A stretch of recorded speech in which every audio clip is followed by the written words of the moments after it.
Let's see. I'm just gonna keep raising my eyebrows till we do. Good. It looks like it's on live. We're live on the air, folks. Hey, everybody. I'm Ramon Mejia from the Lit RPG podcast. Thanks for hanging out with me today. Today, I actually have a wonderful, amazing guest. His name is Charles Dean. He's author of some amazing Lit RPG series, including The Bathrobe Knight, The Merchant of Tikba, and War Eternus. Now, Charles and I have, full disclosure, have been friends for a while. Oh, War Eternus, sir. Okay, I say it differently. I guess it's the way I read it. I can't spell that word without looking it up, unfortunately. But Charles and I have been friends for a while. We first started talking when I made an error with the name of one of his series in the review I gave it on the Literary Podcast website. I called it the Bathroom Knight.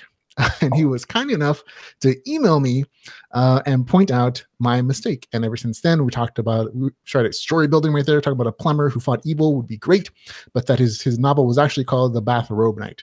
We've been friends ever since. And Charles is hands down not only one of the saltiest guys I know, but he's also one of the kindest human beings I've ever had the privilege of knowing. He's gone out of his way to help me personally become a better writer by beta reading my stuff and being brutally honest, and even extending some writing resources to me.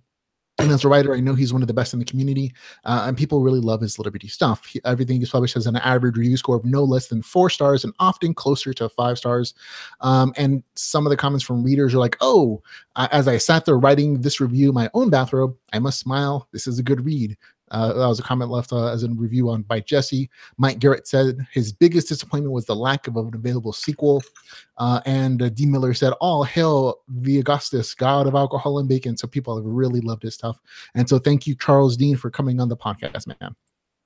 Oh, man, I'm just actually happy to be here because I've heard you do interviews forever. And I'm like, wait a minute, I've invited you multiple times. When am I getting reciprocity? Right. Sorry. I mean, it's always been like, oh, what are you putting out there? Because if we just do an interview just because, it seems like a waste. Because I always like to promote something that an author is doing because it just makes double sense. I mean, I was talking to people, but it's like, oh, let's do this with purpose so that everybody really benefits. And we also actually should recommend that we're doing this live on YouTube. So we have a bunch of comments in chat room already. We have a bunch of people there: M.A. Carlson, Alex Strife, Whale, Saint Whale, Nightmares, J.S., and a bunch of other people already just dropping in saying hello. And a bunch of other comments. We'll be saying their comments as well during the entire interview, folks. So, Charles, thanks for hanging out with me this today. Thanks for being on the podcast. I know today you're looking to promote the release of War Eternus 4, Harbinger of Ash. Let's just start off real quick with a brief synopsis of what that's about, and give you a chance to sell it to me, man. So, I mean, I really don't think we could do better than I loved the blurb, but I worked really hard on the blurb, so I don't think I can beat it.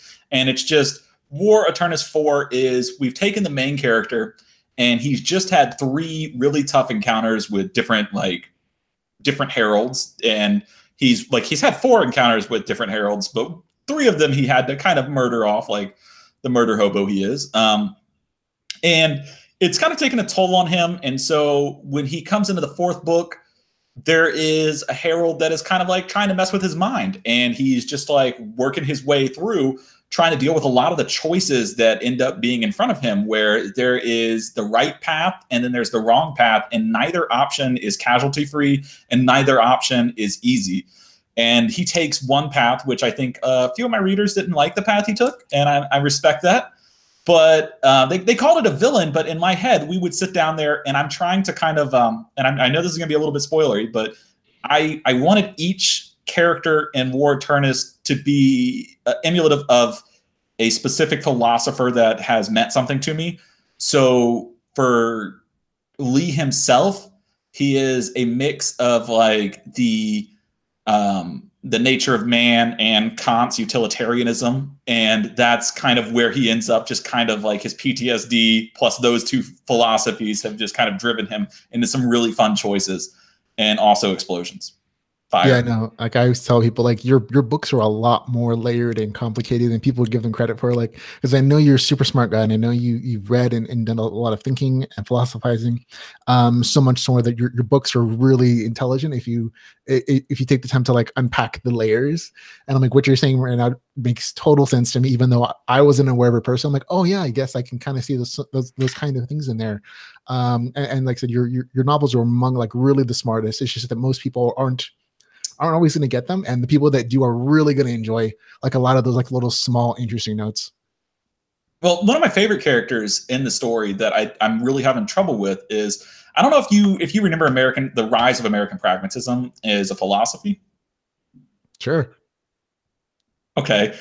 It's the idea, like, so American pragmatism is kind of interesting because it's got the word pragmatism. So you're always thinking, oh, it's logical and we do what's best and we do what's in good interest and stuff like that. But if we look at like a lot of the way the books like play out in terms of the analysis of how American thought patterns worked in the early 1900s going in through the late for the American pragmatism, it's both really cold-hearted logic of we do what works no matter whether it's right or wrong, but it's also mixed in with the idea that we have this huge emotional deficit that needs to be paid for each action.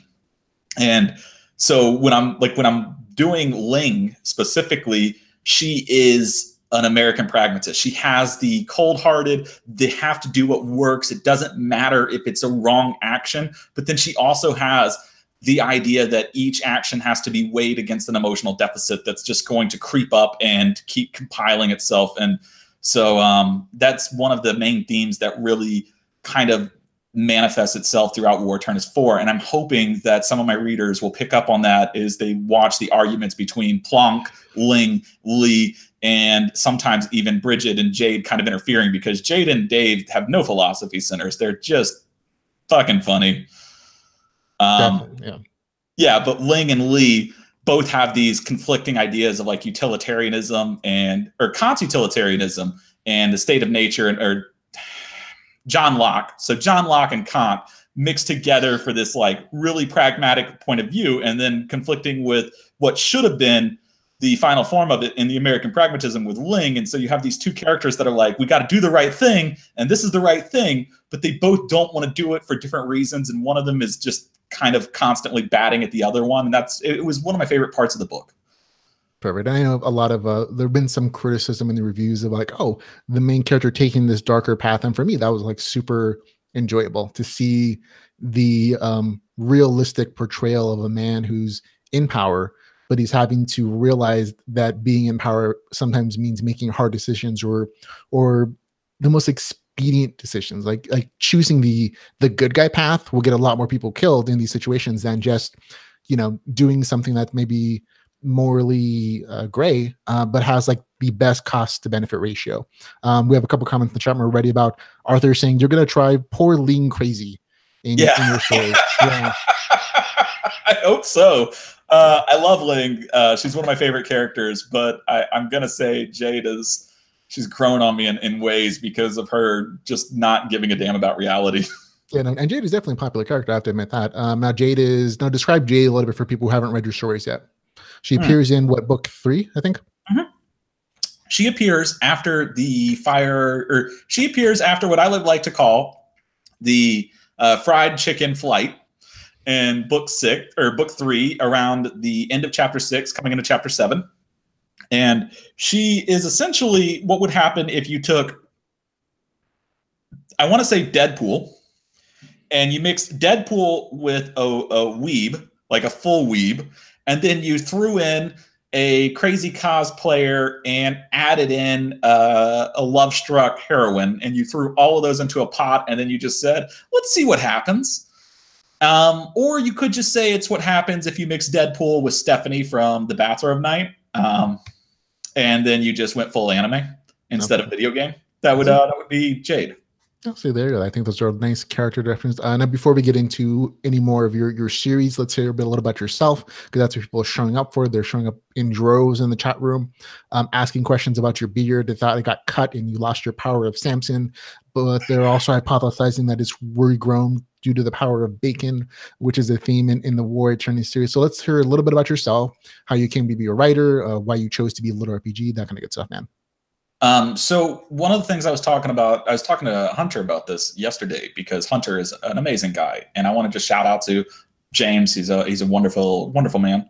But the way I started Lit RPG is I used to translate with students. So I was a Korean English teacher, and I would translate Legendary Moonlight Sculptor with students. They would do the first translation, and then I would do a second translation using machine translation, my knowledge of Korean, and my knowledge of basic grammar, and then see how well the two mixed up and where my students went wrong. And I think I went through like 30 to 40 volumes of Legendary Moonlight Sculptor, just helping them translate that, helping them get this through, and helping them learn English through novels, because I hated the idea that a student would only learn English by repeating and memorizing catchphrases.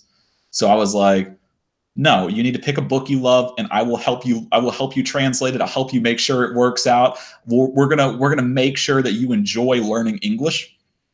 And it took a lot of effort, and I learned a lot of Korean doing it. But at a certain point, I realized I hated a lot of things about Legendary Moonlight Sculptor that I thought I could do better. For instance, inconsistent stats that felt like they didn't mean anything, damage formulas that just didn't make sense to me. A lot of the sense of like, oh, a death isn't a big deal, but it is a big deal. And they would build up this fake sense of like, oh man, he's going to die and it's going to be the worst thing ever. And you'd be like, why? He's going to die and he'll come back in like 12 hours and it's no big deal. So after reading all of that, I decided I was going to give it a try on my own.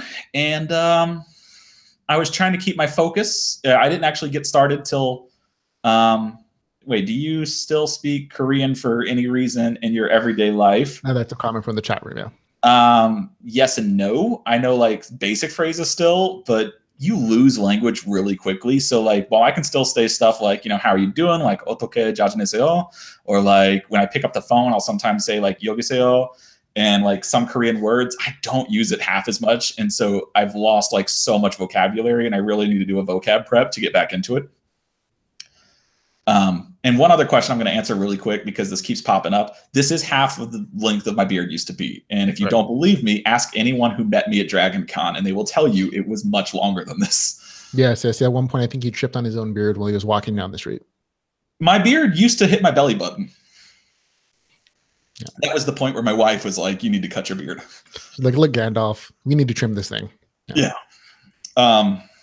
So anyways, that's how so I'm sitting here, and I really wanted to try writing a book, and I kept wanting to try writing a book. And I had been moved, I think like 4 or 5 times, because my wife was in the military, and we were on our way home to go see my parents for the first time in like 4 years. And we were doing this drive, and it was like pouring down rain. So I'm trying to focus. And my wife was like, well, if you want to focus, why don't you just try working on something? And I was like, okay, why don't I try writing a book? And that's actually how I started The Bathrobe Knight. So I wrote The Bathrobe Knight by dictation to my wife in the car.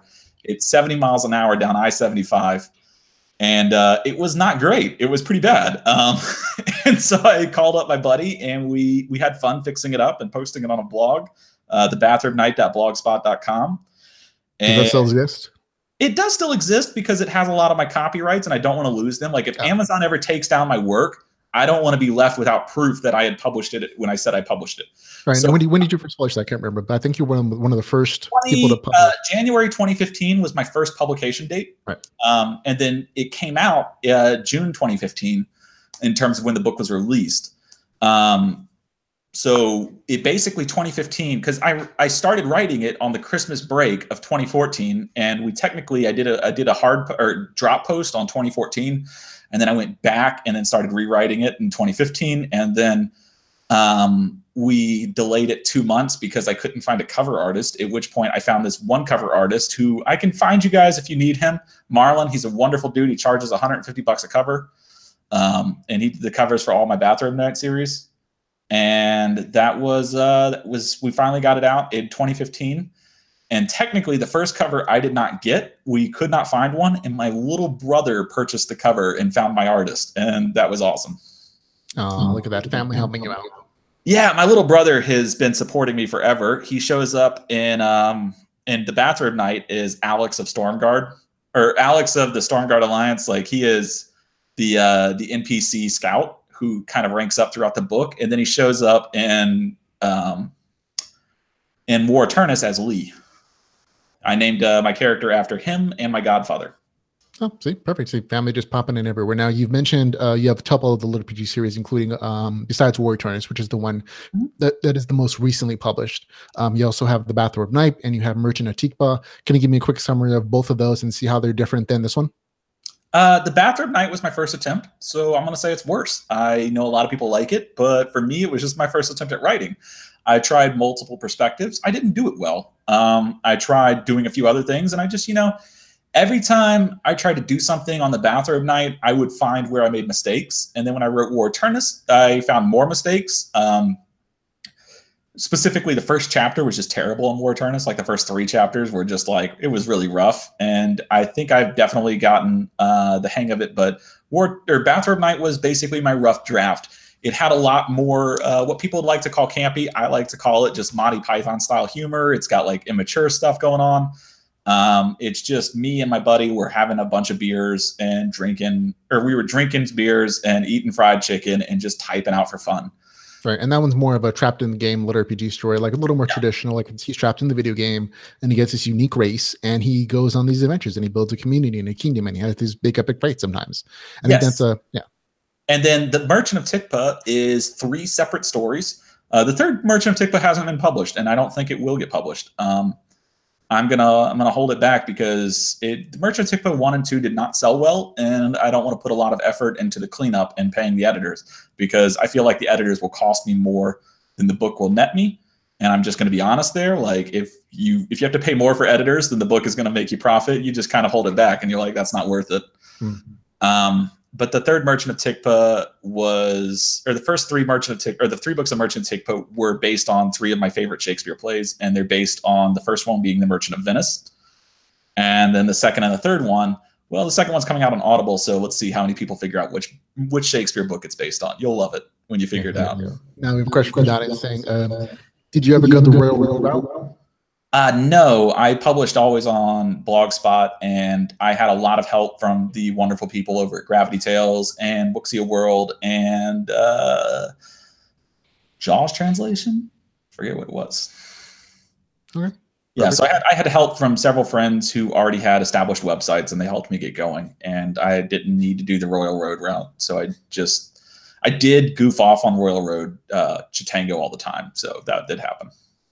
Yeah, and it looks like I'm getting a little bit of reverb from maybe your speakers a little bit. Maybe. So just that. Like I can adjust that. Like I have controls here. I can adjust volume stuff a little bit there. We'll see if that works out better. But let's go back to War Eternus a little bit. So that's the novel that you're talking about currently right now. That's the one that just came out not that long ago. It's a wonderful story in my opinion. Tell me a little bit about some of your characters. Sure. There's also the 8th Rune. That's right. I always forget that one. It's a free-to-read book that has not been edited, but I did like the first part of War or the 8th Rune. I can throw up there. It technically has been edited. I just haven't finished publishing the edited version. I'll call up my editor tonight and get him to do it. But it's free to read on dingnovels.com. There you go. Perfect.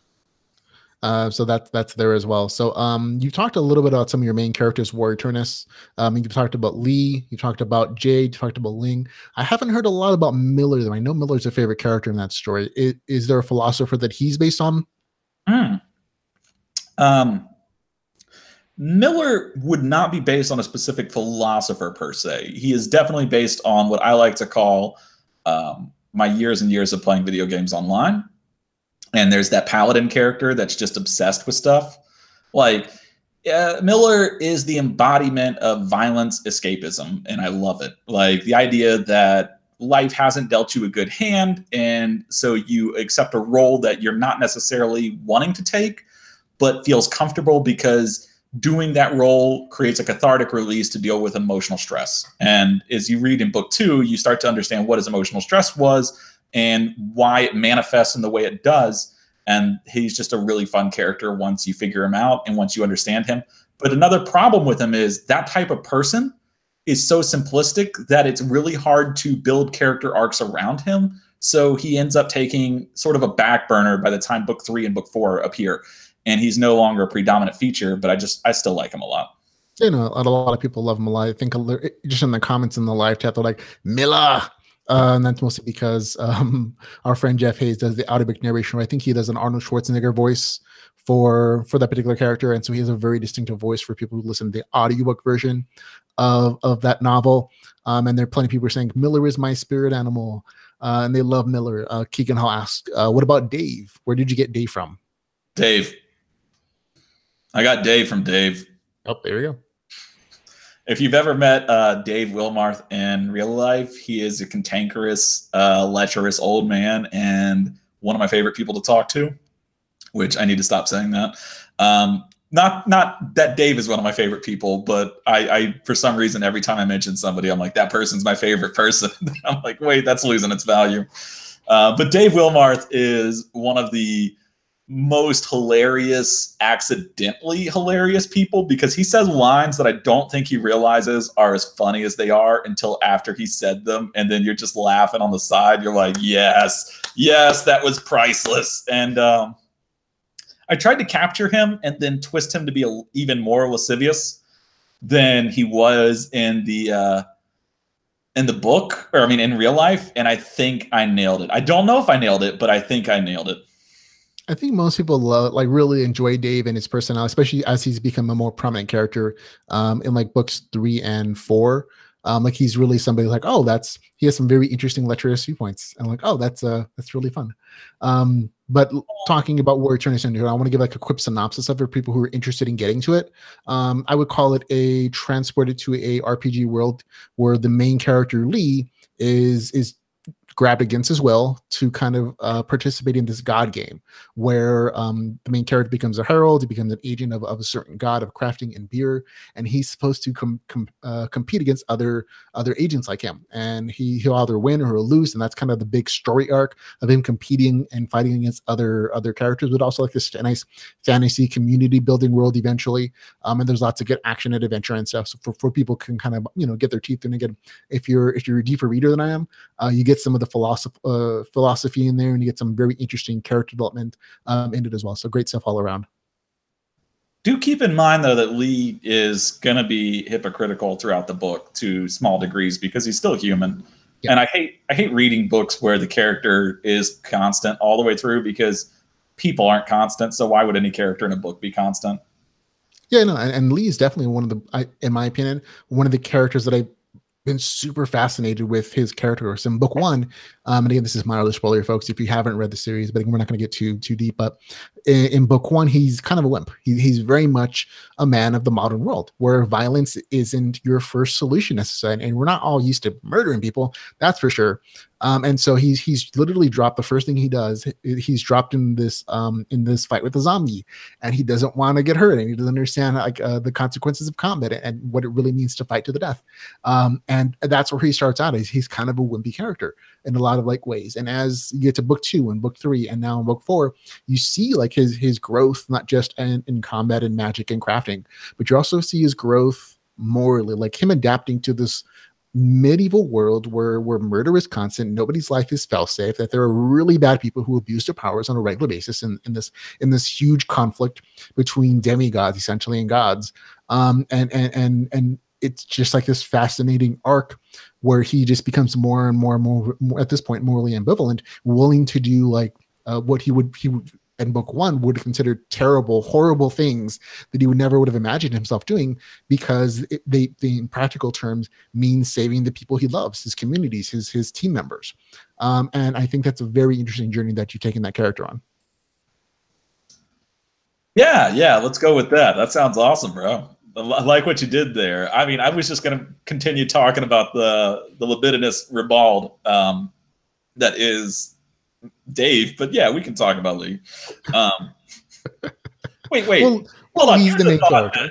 I have to distract for a second. Why are all the good words to describe a lusty old man starting with L? Like you've got lascivious, you've got libidinous, you've got licentious, you've got lecherous. Like you've got so many great words to describe a horny old bastard that all start with L. And I'm just like, did they just pick L-A and L-I? And then they're like, these are all, oh yeah, and Lars, that's another word. I mean, I was going to go with lewd and, lecherous and licentious and all that, but let's go with Lars. That's the perfect word to describe a horny old bastard. How come they're all starting with L? Like, that's a weird thing. Am I the only one who thinks that's weird? No, I'm pretty sure you're correct. I forgot a word, lush, because typically I think of a lush as somebody who's a drunk. And I don't like to use words that have negative implications about drunks. It just seems counterintuitive for my branding. Right, and definitely people in the chat room are chatting with other parts of here, and they agree with you. Lots of alliteration in the L description words. Game Reads is saying they've missed Ramon's kitchen. Yeah, I didn't think it was appropriate to have a green screen on the live podcast, so we get the kitchen back for a day, folks. That also blends in with all the other author interviews. Leering Keegan Hawes is adding to it. He's suggesting maybe it's the Latin roots for that particular word that may be influencing everybody's thesaurus word choices. I like how Keegan threw out the cacaw, because that's a throwback to if you were part of the cacaw point for the War Eternus 4 original reading, where Jeff tried to say the word cacaw, which he's supposed to be like cacaw, and it's supposed to be ridiculous, and Jeff was just like cacaw, and he could not get it right, and everybody was just making fun of him for like 35 minutes about it, and I loved it. But yeah, no, Keegan always points out like the logical explanation and ruins my fun. So we're just gonna move on. Thanks a lot, Keegan. We were having such a great time too. I'm gonna rename him Wet Towel Hall instead of Keegan Hall. You're just forcing the name change on his YouTube profile. Wet Towel instead of Keegan Hall. Wet Towel. How dare you bring logic and intelligence to our conversations? Okay. Moving on to a few more questions from the interview portion of this. Your genre that you're writing currently is lit RPG. You mentioned like what got you into writing in the genre. What drew you into like reading and being a part of that community? So I read a ton of crap. I mean, like a ton of crap, and not always like crap that most of my readers would read. Like just as I was mentioning earlier in Gamelit Society, I just finished reading Bringing Home the Nation's Husband. It's a terrible rom-com about a girl who gets married to a guy she's been in love with, and he loves her, but neither one of them will admit it. And then there's this like back and forth where the misunderstandings continuously escalate at each party's harm. And the family is all terrible and stuff. And this is the type of books that I'll read sometimes. I read cultivation stuff. I read lit RPG stuff. And out of all of them, I constantly found myself drawn to lit RPG because it made more sense to me than fantasy. Like, I can't tell you the number of cultivation novels like I Shall Seal the Heavens. Ah! I'm trying to add some dramatic flair because everything in that book has randomly overexcited, over dramatic flair to the point where, and I'm not even kidding you, if you insult somebody, they will literally start coughing up blood and falling to the ground and having trouble dealing with themselves. They're like, I've been insulted. Oh, my blood is coming out of my mouth with every cough and my world will end. And how dare he kill me by just insulting me? So I was reading a bunch of fantasy and cultivation and all this stuff, and I realized the lit RPG that was done right, I mean, like, the really well done lit RPG made a lot more sense to me than anything else, because I didn't have to go, oh, well, that guy attacked that guy and his emotions were higher, so he wins. I got to go like, oh, that guy attacked that guy and he used this cool trick, so he wins. Or he used this like neat maneuver, or he took advantage of his stats. And there was always some logical reason why he won other than, oh, he had higher emotions than the other guy. Like, I can't stand the Dragon Ball Z stories. I love Dragon Ball Z, but yeah, I get what you mean. And that emotion plays a lot of like power references. I'm like, okay, I get it. But yeah. Dragon Ball Z is not something you should ever love. Like, I will tell you what, I could summarize entire Dragon Ball Z in like 5 minutes and save you 500 hours of nonsense. Goku's feelings will get hurt. Somebody will try to take over the world. Goku's feelings will get hurt again. He'll spend like 25 episodes charging up. Somebody will die. Stakes will get raised. And then the emotions will reach their climax, at which case Goku turns colors, goes, ah! And then explodes onto his victim. And then the game is over and it restarts. Wow, that sounds like the porn parody version of that as well. I'm just saying. There's no difference. Yeah. Okay, so that's a great... the porn version is a lot less hairier because in the Dragon Ball Z regular version, they grow hair with every power-up. And the porn version, they lose hair with every power-up. They're like, we went from 45-year-old hairy Indian guy to like, I don't know. Can I be as racist as Dragon Ball Z is, assuming that if you're blonde with blue eyes, you have more powers? I always thought that was a little weird, to be honest. I'm like, oh, that's an interesting influence there. Yeah. Okay, yeah, no, you shouldn't watch Dragon Ball Z. It's a waste of your time. It's like the fetch quest on Fallout 76. Like you're just gonna be running back and forth doing nothing with your life. I think it's a great series. I think you should probably skip a lot of these Frieza saga, but you know it's very funny. I actually like the original Dragon Ball a little bit better. It's a little more fun and campy with little Goku running around and everything. Yeah. Arthur says someone needs a meme for Charles powering up. You have enough hair. I think that would work. You just suddenly die. Yeah. There you go. I will work on finding somebody who will dye my hair back to blonde. Back to perfect. I was blonde until I was 4 years old. Were you? That seems weird. Yeah, I mean, there's tons of children pictures of me where I was blonde. I'll have to wait until we see these to believe that. I think that's a show me kind of statement there. It's not uncommon for kids who have my level of brown hair to start off blonde and then it just gets darker as you get older. I come from a dark-haired culture. It never goes light at all. So I don't know. And you're a Hispanic person living in California, right? Yeah, that's no hablo español, or no hablas español? Un poquito, mi amigo. So you don't really speak any Spanish, even though you come from a Spanish family and you live in a state full of Spanish speakers. No. My parents were they had a very interesting child raising philosophy, which is common at the time. That if you only taught your child one language, he would be much more proficient in that language than if you divided his attention between two. And this is very much of an immigrant kind of mentality in wanting your kids to enculturate as quickly as possible, so they don't face the same prejudices and pitfalls that they did having to learn English growing up. And so that's why I mostly only speak Spanish. I took Spanish in high school, but that's kind of the extent of my extracurricular languages. I speak in a little French and other languages when I go traveling outside of the country, but that's kind of it. My grandfather thought the same way of me in Swedish, so you're on the same boat. Chat room apparently is very interested that they think I should have frosted tips, and that I will be a silver fox someday. That's not going to happen. As you can tell, his hair stays permanently black. Yeah. I'm a little bit of like gray in the sides currently. I don't know how silvery it's going to be. My parents, and both of them, into their 50s, and they're like, oh, they're still relatively dark hair. I have just a plethora of random gray and silver hairs all the way through my face, and I like to blame that on the stress of being married. Yeah. There you go. Married gray hair. Let's see. Back to Lit RPG a little bit more. Okay. So a few writing questions for you. I know you and I have talked about writing plenty of times, and we do like some beta reading for each other occasionally. So we've talked about a lot of different things. When it comes to Lit RPG and your writing stuff, how much research do you do as an author? A ton, as I'm sure you're aware. I will sit down with whatever I'm reading, whatever I want to write. I will generally probably plan out and try to get a full understanding of it. So the crafting system coming up for the new book is pretty intense. I'm going to be posting the first chapter of it on the website tonight or Monday, one of the two. And it involved me having to literally learn how to build tiny calculators on Arduino calculators with little 8-bit boards and the little wires and stuff, and figure out how transistors work and all that, just so I could write one book and watch my wife come in here for a sneak attack. Are you coming for the wine? No. Okay. I needed to make sure. Oh, you're so cute. Hey.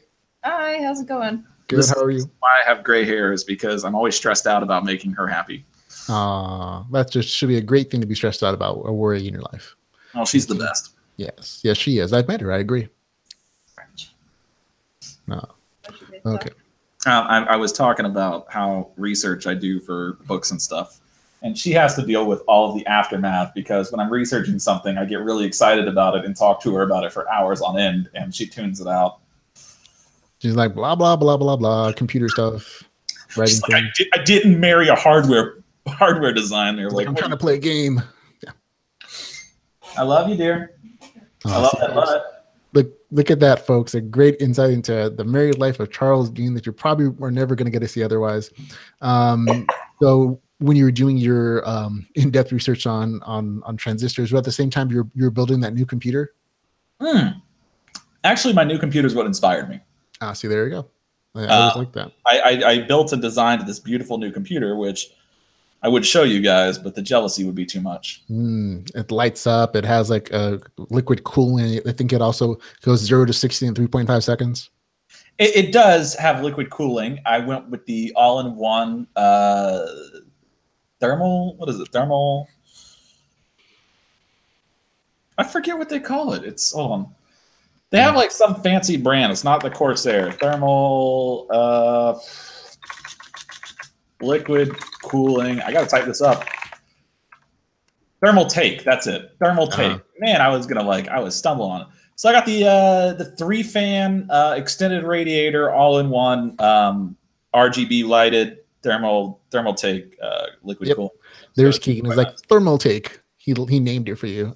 Emmett Carlson wants to also ask, did you take your old computer out back and smash it with the baseball bat before lighting it on fire? Or if so, did you make s'mores afterwards? So I haven't watched Office Space recently, but I wanted to do that. And my wife reminded me that my old computer is still worth a lot of money and I should probably just get it fixed properly. So I'm going to take it by a specialist eventually.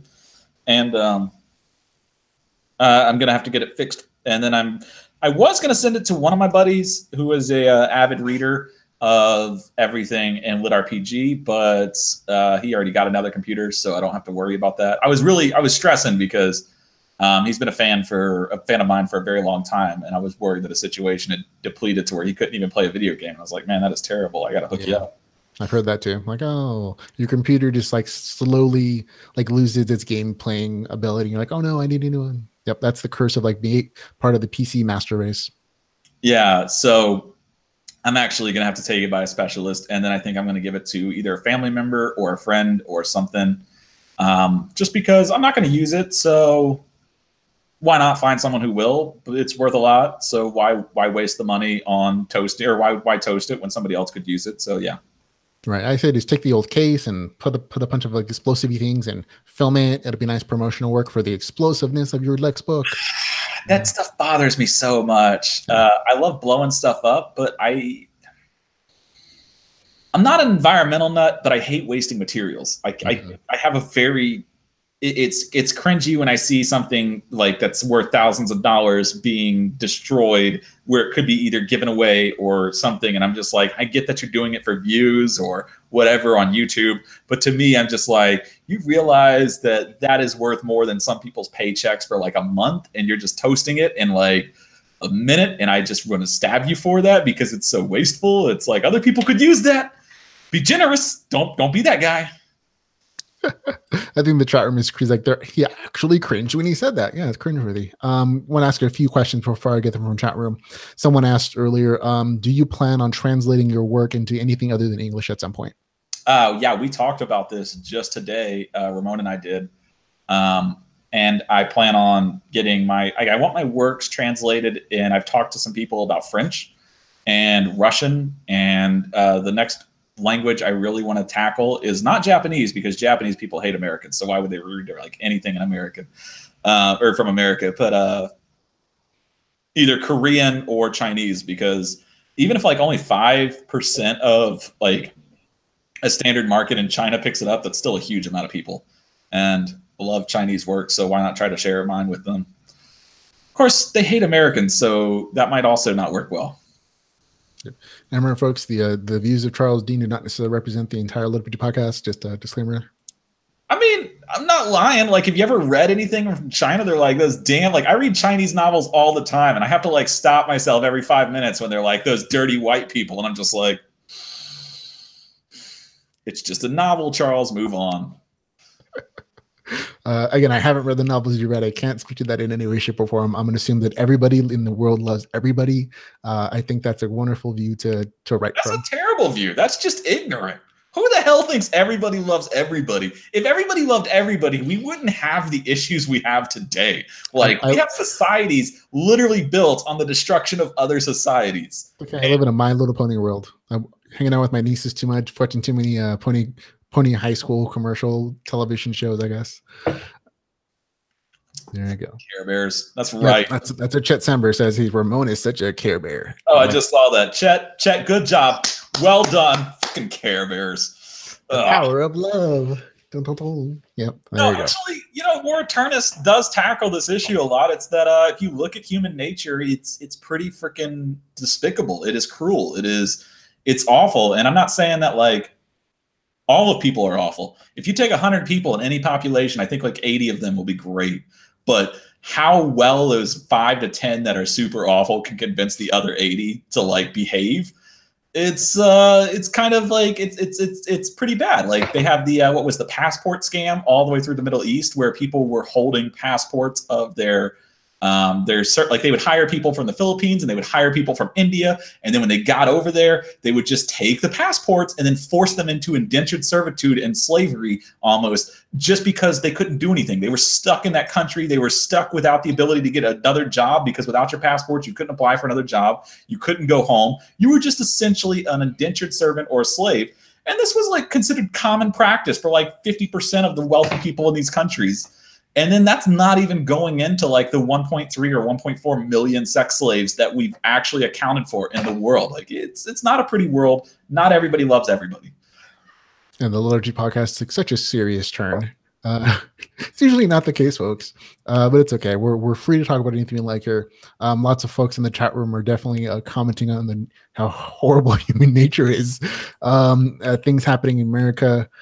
Charles is being compared to Threadbare. If I'm a Care Bear, apparently Charles is the Threadbare bear, who's the golem in another lit RPG novel there. I would like to be an RPK or little Ethan. Like I don't want to infringe on Andrew Seeple's territory, because Andrew Seeple is an amazing guy. He's a very nice guy. I met him once. I have a double date with Andrew Seeple, and I'm really excited about it. Oh, good for you. Yeah, no, I met him at a writing conference in Las Vegas. Really, really nice guy. So moving back onto writing a little bit, we'll talk about a few bit of your writing habits, personal things. Full-time or part-time writer? Actually, I'm a full-time, and I'm now currently the breadwinner in the family, because my wife just left her job. That makes it much more scary. I'll be honest. No, not scary. The word is terrifying. She said she's going to pick up another job in a few months, and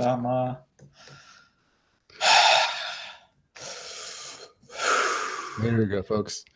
If you saw his beard move, that was his heart pulsing outside of his chest a little bit in terror. It sell 100,000 books this year, including audiobooks. So 2018, I reached the 100,000 mark early November, which was very good. Congratulations, man. I think someone in chat to us asked if you plan to branch out from Lit RPG. So I think you already have branched out from Lit RPG a little bit. Yeah. So I'm going to keep writing books outside of Lit RPG that I'm going to keep posting online for free. And if you ever just want to read them, feel free to. The Eighth Rune was the last one I wrote, and I plan on writing another. I plan on writing a rom-com that is almost finished, and I'm going to post it soon. And it's called Big Trouble, or it's called Little Trouble with Big Sister, off of the mockery of Big Trouble Little China. And it is essentially every single trope and cliche you can possibly think of shoved into a single freaking story. And I loved it. It is horrible. It's got the time traveling tropes. It's got the Japanese anime tropes. It's got the American high school tropes. It's got I took in some of the German tropes that we don't have in America. I had to look them up on Trope TV or TVTropes.com, and I had to find all the good tropes. And I just would go down the list on TV tropes. I was like, how can we put these into a single book? And it's awesome. Tropiest trope book. Okay, sounds fun. A few more questions about writing. How's your writing day scheduled or structured? Are you 5-weekday kind of guys? You write 7 days a week? Do you have set amounts of word counts or hourly times? I just get really drunk and type. The best way to do it. Great stream of consciousness writing there. You get some of the best. I believe me, I've read some of his stuff, and I'm like, oh yeah, that was definitely a drunk sentence there. It's barely legible, but it's very interesting. So I call up my buddy Ramon. This is how my writing process works: is I call up my buddy Ramon, and then I call up my buddy Richie, who you know, great guy, and I argue with them for about 5 or 6 hours on the phone. And then it gets me an idea, and I'm like, okay, that's a good idea. And then I watch Psych, and I watch other TV shows. I put them on in the background. I start playing some StarCraft, and I start drinking, and then I wake up with 10,000 words written. Yep. That's how it works. I think it's called the Cujo method, the Stephen King Cujo method. Oh, and I also drink a shit ton. Oh, pardon my language. A crap ton of caffeine while I'm doing this, because caffeine and alcohol is how life was made. If you put enough caffeine into enough alcohol and you combine its powers, you summon up the dark force of every creative writer's wet dream. And then you put it on paper, and your readers will hate you, but you will feel great and blissful inside. Now, caffeine, I remember somewhere you saying that you hated coffee. So what kind of caffeine are you intaking? I do. So here I have a cup of black tea that I have finished. If you can tell, I have this beautiful, look at this, Medieval Times. I have been trying to find this particular mug. I want this specific mug, and I want 20 of them, and I can't find these fuckers, and there's no Medieval Times around me, so it's really been pissing me off. I should have looked for one when I was in Atlanta. I love these mugs. It's like it's a standard 30-ounce style mug. It's got a beautiful handle. It's got the bottom, so you don't need a coaster. It's microwavable. It's amazing. And then in this one, I have a poured Monster. And so black tea and Monster are typically the two sources of caffeine I like to combine. Oh, perfect. The next question was, where do your ideas come from? I think you've answered that question, though, in that last statement: black tea, Monster, and alcohol. Right. Yeah, that's about it. That's about it. Next one: outliner, or a plotter, or a pantser? I think you definitely know I'm a planner. Everything goes in like before I've started writing a book, I know where the book's going to go, what I want to do with the twists and turns, how the characters are going to develop. That doesn't mean that there won't be, like, in the middle of a story, I'll just be like, no, this doesn't make sense. This character is going to need to do this, and I'll end up with an entirely new plot halfway through. And that's how my stories get written. Like, if a new plot, like if a character is going to do something and it's logically that's the next step, I will alter the plot. But for the most part, I go in with a very set plot that I try to keep to and often fail. And it's not a smoking jacket, it is a bathrobe, because I am not a barbarian. I am a civilized man, and civilized people wear bathrobes. Right. There's a question for the chat room for the people who are just listening to the audiobook version of this, or the audio version. Like, someone asked, is Charles wearing a smoking jacket? No, he's wearing a bathrobe. I personally like to think he's cosplaying as his character from the Bathrobe Knight. I once beat a man half to death with a bathrobe on. I am the Bathrobe Knight. Yep, so there you go. And not the Bathrobe Knight. That was an entirely different plot point that I have the copyrights to. Sleeves aren't long enough for a straitjacket. Yeah. Yeah, thanks, Carlson. I'm not wearing a straitjacket. That's right. Okay, a couple more questions. Hardest and easiest thing about writing for you? The hardest thing is when you get interrupted. If you okay, I don't know if other writers have this, but if I am writing and I am in the zone, and even one person breaks me out of it with like too many Facebook messages where it starts beeping, and then I end up looking down to see if it was an emergency, and now I'm like, I've lost my train of thought.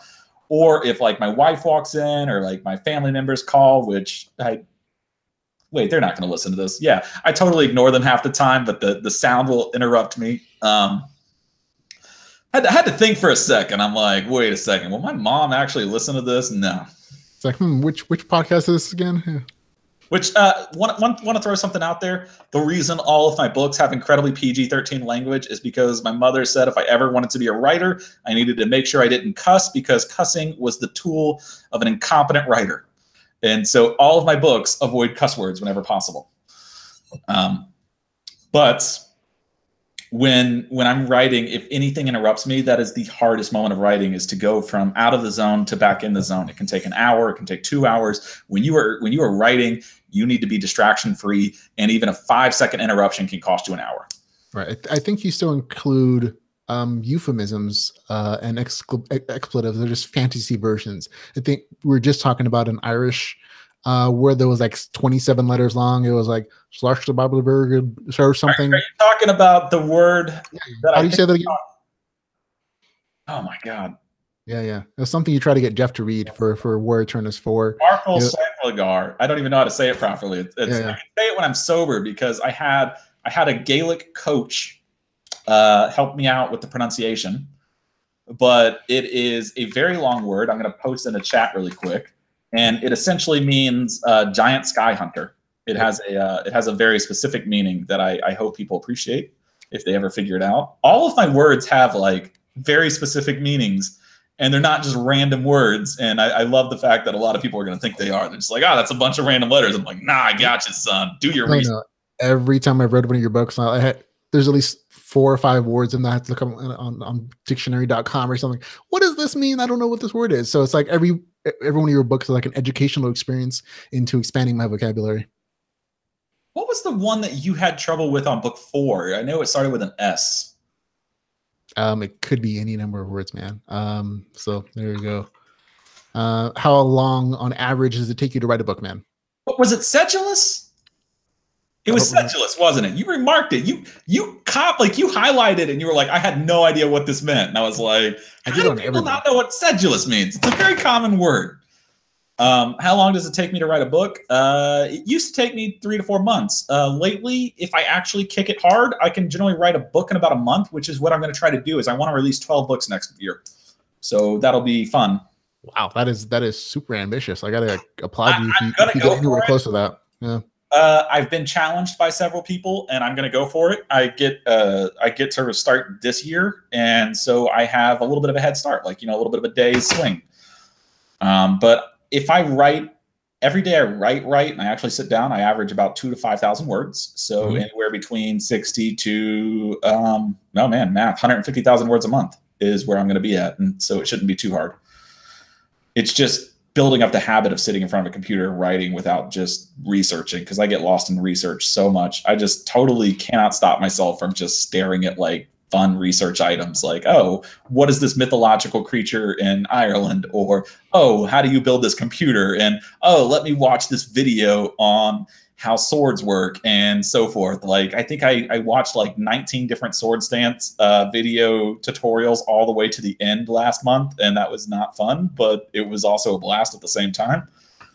Not fun in being I don't like to feel stupid, but right. And speaking of things that distract you, do you still read like for pleasure or for entertainment in addition to writing? I know a lot of authors when they start writing full time, like I haven't read in months because I'm just focusing on writing. Oh, that's nonsense, man. Even if I just sit down on the toilet, I can still knock out like 4 or 5 chapters a day. Like just toilet reading can do that. Like, how am I not going to be able to do that? Like, I'm never going to give up reading. If I ever give up reading, you can just take me out back and shoot me, because my life's not worth living. Anything in particular that you're enjoying right now? Well, like I said, I just finished okay, so I'm gonna do this Ramon style. I just finished the Taking Home the Nation's Husband. I would give it a solid 7.4 out of 10 because it was incredibly entertaining. The twists and turns were sympathetic to a Spanish soap opera, and if you like romance movies that are terrible, that's going to be some good hit. I'm also reading Trial Marriage, which I put down because I would give it a 6 or 5.5 because it just doesn't have a lot. Like, they reach the end of the story and then they just keep going, which I hate. Like, one of the worst things I hate about romance stories is when they keep going after they reach the happily ever after, because you're like, I know this isn't going to work out well. Like, just like stop there with the good part. In terms of lit RPG, I'm reading some stuff by John Wally. I don't know if you know him. I think I've seen him a couple times here and there. He wrote Alpha something. I just picked it up. So far, I would actually give this like 6.5 to a 7.5 between those two. I'm not sure. I haven't finished it, so let's wait. I'm going to reserve. But it's well written, and the only thing that I'm having an issue with is I feel like he knows how to do an action scene and he knows how to push forth a plot. But the problem is he stumbles on tone, he stumbles on voicing, and he stumbles on some of the descriptions of, like, I don't feel like I know the emotions of the characters, and that for me is slightly bit of an issue. So that would be that book I'm reading right now. And then the other book I am reading is I'm going through Nora for like the 5th time, because I don't know if you guys know this, but I got a package in the mail and I haven't opened it yet. I had to open it on my Kindle because I'm not going to open it until I'm drinking with him, but I got signed copies of Nora and I'm really, really pumped up about that. I freaking love Nora. I also love, you guys don't know this because I haven't showcased it a lot, but this is another book I'm reading. And I don't often want to give credit to other people who are new authors because they're all trying to stake my money, those dirty bastards. But this guy is really, Eric Rounds is really just a fun guy to talk to online. So when he sent me a book and he put me in and I had to read it. And so I'm reading it and it's really a fun story. I'll say the descriptions are not where I want them. The language could be neater. The plot, like, I don't want to go into too much until I finish it, but I would give it a 7 easily out of 10. Like it's on point for what I expect out of a lit RPG. Yeah, look at that. Reviews with Charles. There should be a whole like side segment on the podcast on a regular basis. I think we tried it once. Wasn't this efficient? Well, my issue with this one versus, like, I read the Lars one recently, is you can tell if you get the hard copies and the way he does the tabling, it's not at all pleasant for me. The language, like the book is good. The tabling wasn't pleasant for me. The way the descriptions came out, he did a lot of, like, what really ticks me off in lit RPG sometimes is, like, for instance, you can have so-and-so looking at somebody pityingly. And it's like, how do you have pity as a look? Like, you've got to describe that to me because I'm very confused. It's like, man, he looked at him angrily. And I'm like, please show me the anger. Don't just say anger. Like, he flared his eyebrows. He furrowed his eyebrows. His nose, like, clenched up and his face went red, or like his ears waggled like tiny little dogs. Like, give me something funny or entertaining or something descriptive to look at. And yet they just showed, like, they're like, this was the emotion that he was feeling. And I'm like, how could you tell? How do you know that was the emotion? Like, come on, seriously, son. Come on, son. Don't do this shit to me. And I don't know. For me, that's a small annoyance I have with lit RPG is the number of times I have to read so-and-so had this emotion. And I don't have, like, any indicators that the person had the emotion. And so when you're doing it from, like, third person, you can say that the main character had emotions. That's totally fine. You can be like, the main character felt sad. The main character did this, because that's the perspective you've chosen. But when you say that, like, a side character did this, like, you're doing this from the main character's perspective. So how does the main character know that the side character has this feeling? How does the main character know that the side character is going through this, or, like, this is the emotion the side character is catching? And I'm totally rambling because I'm drunk, aren't I? Yeah, I need to just quiet my mouth. Like, I'm going to kill somebody. That's right, folks. Charles is a much harder reviewer than I'm ever going to be. Like, mine is like, oh, is this lit RPG? These are good game mechanics. Yes or no? How to get down with the story? See you later, folks. Charles gets in depth. So there you go. If you ever want like a good, constructive, point-on-point criticism of your stuff, Charles is definitely the man to do it. Because I mean, personally, that's why I like him as a reviewer and as a beta reader, because the stuff he looks at are on point. Going back to a few more of the writing publishing questions. Can I go over one more thing? Sure, man. I'm so sorry. I want to describe one thing really quick, and this is totally going to be my lascivious nature, but I am really liking, like, I like Eric Rounds and I like his book, and it's good. It does have that part that I don't like where he kind of, like, just tells me what the emotions of everyone is. But R is R. Oh my God. Oh no. I call stolen your words. No, I'm trying to think about the grammar of that. Would that be an is or an are? He tells me what the emotions, so the emotions is plural, are. Okay, we're good. Yep. So when Charles is a tough butt to crack. Thanks, Sean. But one thing I will say about this, and this is something that I've noticed, and I am really getting tired of this, is I have a great cover artist. I love my cover artist, but I had to really kind of, like, nail my cover artist to the ground on this, and I have to, like, work with other people, is when people post it, and I'm gonna throw this up here so you can see this, and if you could you grab the Project Alpha in the background? Oh, sure. I want to see the cover of that really quick. Can you show the people that wonderful book? Because that's an amazing book, and while it could use a little bit of work on the grammar, it is beautiful. There's the cover for me. We can all have grammar. If the story's there, I'm happy. If you don't have a female character that looks attractive, why do you have a cover? Like, we're not writing books for, like, a 75% female split. Like, if you want to throw a guy on the cover that looks attractive, totally do that. But if you don't have a female character that you you think is sexy or attractive on your book cover, and how am I supposed to know what the character looks like in the book? And like, I don't know. I feel like I hate when you're dealing with a cover artist and they give you these covers and they're like, oh, this is really good art. And I'm like, but I don't want to bang the girl on the cover. And that's a problem. That means I don't want to buy your book. And that is Charles' advice on marketing your books. That would be our next section here. How do you market your books? I think he's answered that question in part. Any other advice on marketing? I only got the Ascend Online and the Wayward Bard because they were sent to me and I like the people. I would not have purchased them because they didn't have a female on there that I wanted to bone. Like, that was a problem. I was sitting there, I was looking at these books and I'm like, they're not fuckable. That's Charles's criteria for should I read this or not? Is the cover art lady perchable? Yep. Perchable? Is that what you said? Yes, yes. Perchable. Perch on the girl? Is that how you call it? Do we need to talk to April about this? It's a special position. It works 90% of the time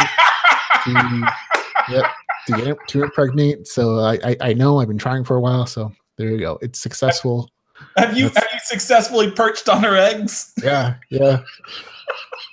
That's why I'm still at home. I'm a stay-at-home egg warmer at this point. You guys don't know this, but Ramon can't leave his seat because he has a bunch of eggs underneath him that he has to perch onto for 9 months because he is doing the evolved bird avian variety of pregnancy. It's the perch approach. Okay, there we go.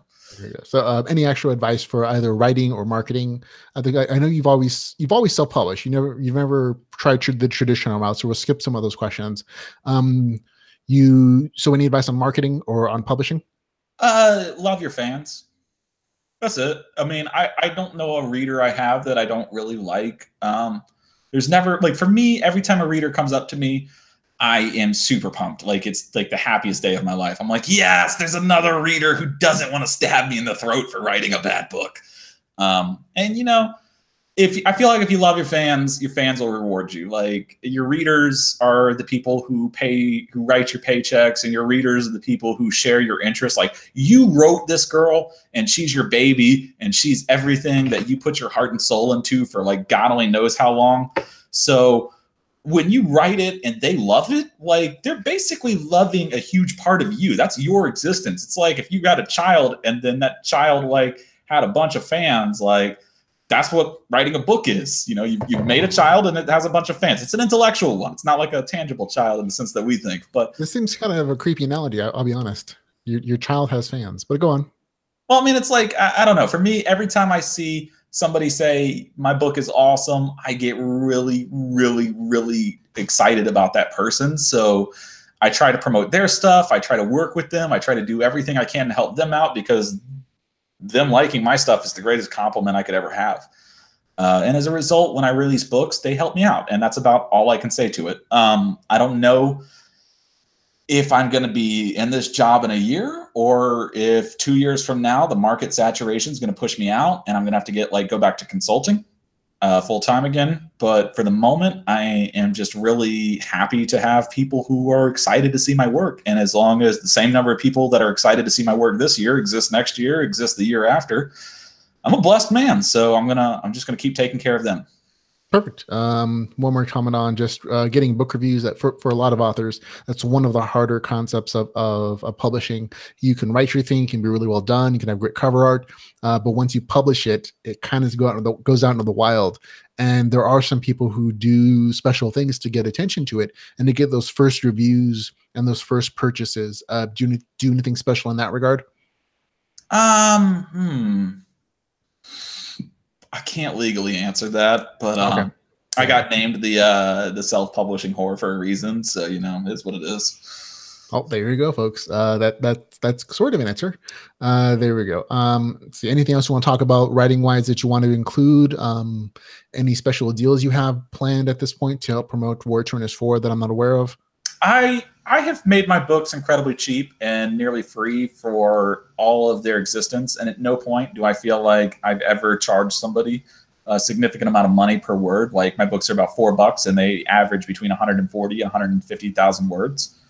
So if you didn't like them, or you didn't enjoy them, like or if you didn't like them, I'm sorry. Amazon will take care of that. I don't know. But if you read my books and you liked them even moderately, you've made your money's back. Like I think the fastest reader read my book in 4 hours, so it's $1 an hour for entertainment. I don't feel like I'm ripping anybody off, so I'm not going to do any sales. I do it at Kindle Unlimited too, so people can do that. So barring sales, I think one of the things that's coming up for writing is I'm working on a new series. I don't know if am I supposed to mention that here? Totally up to you, man. Oh. I know it's not done. I know you're still in chapter 1 at this point. It's still 10,000 words plus in. Do you have a title for it? Yeah, The Heroic Villain. Okay, there we go. But I mean, I don't know. I'm not going to do any promos for War Eternus 4. I don't generally like. I know that a lot of people pay a lot of money to Amazon and Facebook to keep those little ads up there. I've never done that, and it hasn't killed me yet. But I feel like I should, because I noticed that Amazon changed its format where it used to do like the sponsored and then the also bots, and now it does the sponsored and then the sponsored and then the sponsored and then the also bots. I was like, dang, how many sets of sponsored do I have to go through before I see the also bots? Yep.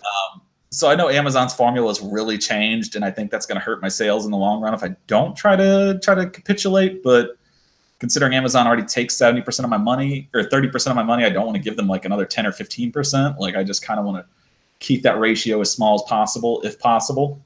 Well, I think marketing is probably one of the harder things for people who are just creatively, just writers who want to create things, is one of the harder things, because it does take some specific educational aspects to it for the different systems, because Facebook is different than Amazon, than Twitter, than Instagram, and whatever else the case is, and learning how to do good marketing where you're like funneling those views to your novel, and where your cost of your rate of return makes the investment very well. Because I know I've talked to plenty of authors about this recently, where like they're putting in hundreds of dollars a day, or even thousands of dollars a month, and they're getting a return investment of like 2 or 3 times what they're investing, depending on how much they're spending. And so for them, they're actually numbers that say, if I put in X amount of dollars, I'm getting these sales. But they also have like a longer series, so that the money they're investing, I'm getting new readers into book 1, completes out the entire series.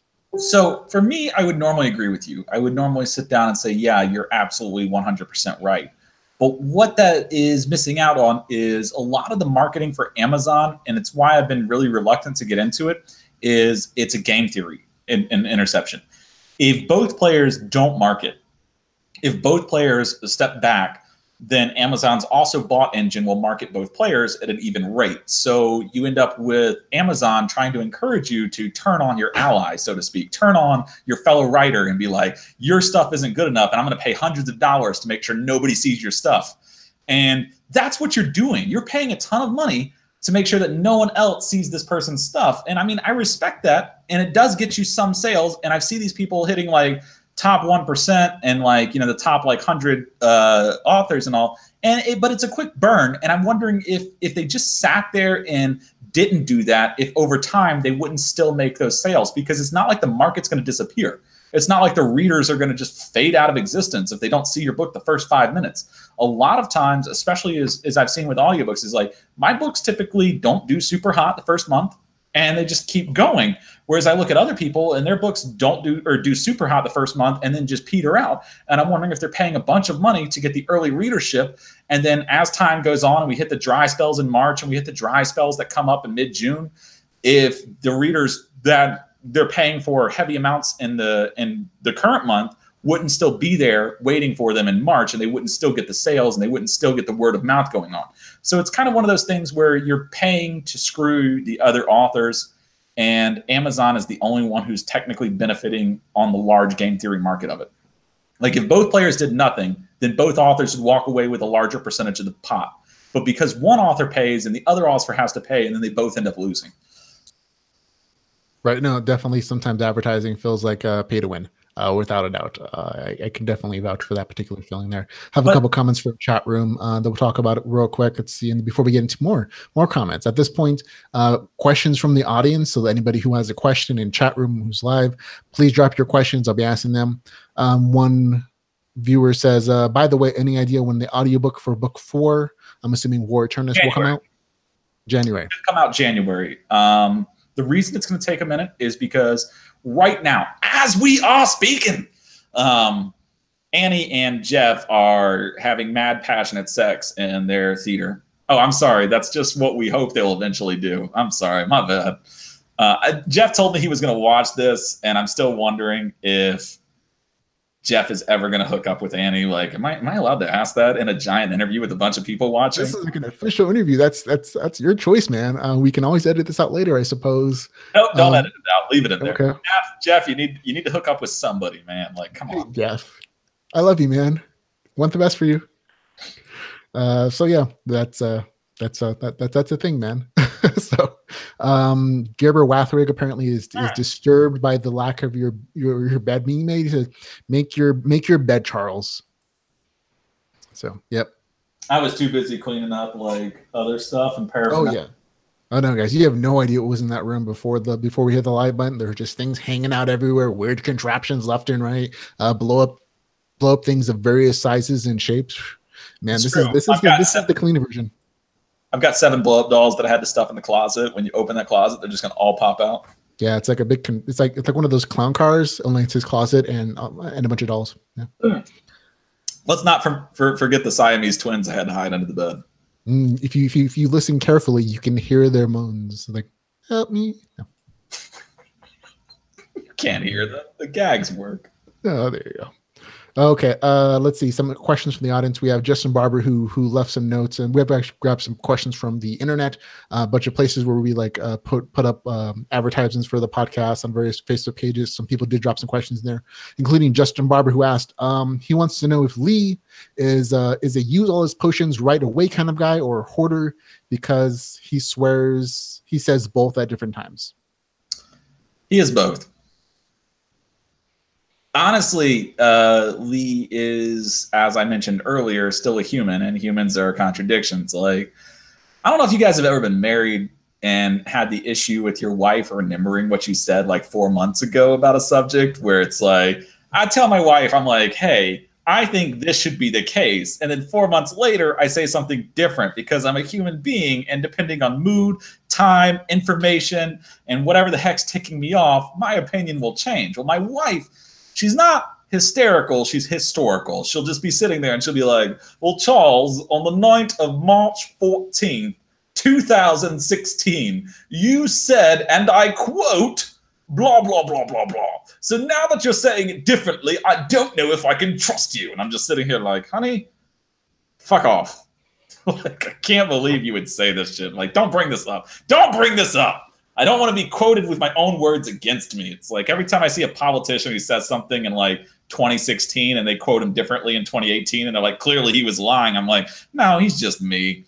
Like, I just forget what I'm saying too. Like, am I a dumbass? Yes. Do you need to point it out? Please don't. Just let me have my illusion of being somewhat decent. There we go, folks. The answer to is Lee a hoarder? That's his answer. Okay. Next question is from Cindy Kopeg. If the plural of goose is geese, why isn't the plural of moose meese? Fuck English. Aren't you English major? I mean, didn't you do you have a bachelor's degree or something in English? Yeah, I had it in British literature because I managed to read every single book ever written in English from 1800 back.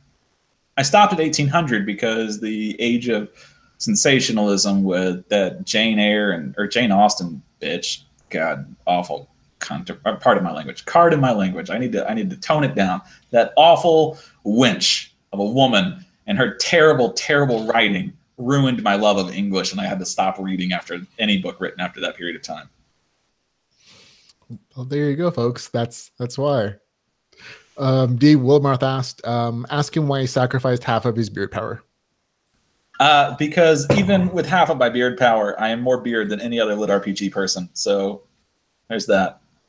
I dare anybody in the lit RPG community to come challenge my beard.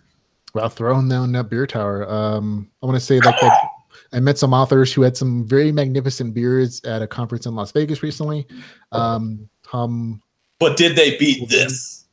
Yeah, these guys had like full-on thick biker beards. They were like, you could probably cosplay as Santa Claus fairly easily. You know, those kind of thick beards. But they're not lit RPG, are they? Yep.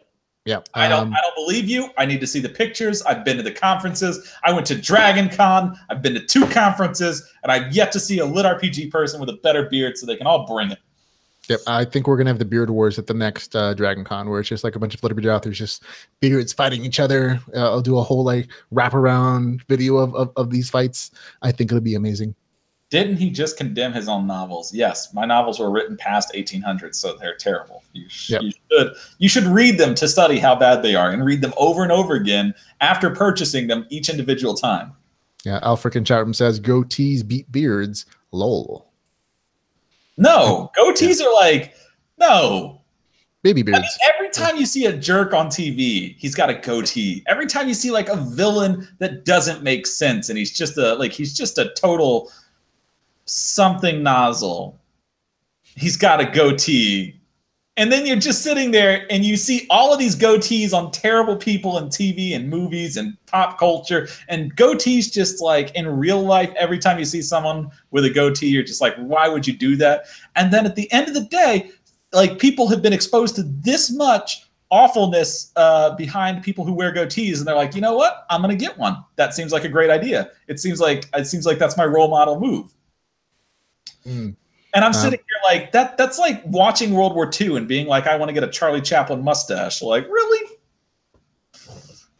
Yeah, I feel like, I don't know, I should pull up a picture of Jess Hayes when you're talking about goatees and stuff. I know. I'm totally doing this specifically to make fun of Jeff Hayes. I actually don't have an issue with goatees. Yeah, it's that's what I figured. I'm like, oh no, he's teasing Jeff at this point. I'm like, okay, so we'll throw a picture of Jeff just so you can see what we're talking about. So there's Jeff Hayes. You can zoom in a little bit here. Him and his goatee, but his beard has been filling in quite nicely. I've been rather impressed, I'll admit. Yeah.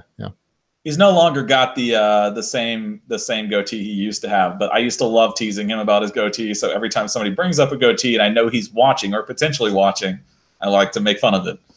Which, if you guys want to know why you run into random long words in my novels, it's because I like the fact that Jeff Hayes can't pronounce certain words, and so I will make them there and watch him struggle and enjoy his suffering. Wow. A lot of goatee hate in the chat room. Like, goatees are the rat tails of the 2010s. Well, look at you guys, folks. But yeah, Jeff Hayes is our friend, by the way. I should put a disclaimer. He's okay with teasing. As far as I know, we've all talked and we tease each other a lot. He's okay with it. We all love him. He knows that. So it's all done in good fun. So don't yell at us. I know some people think you're really mean to Jeff when they see Drinking with Charles.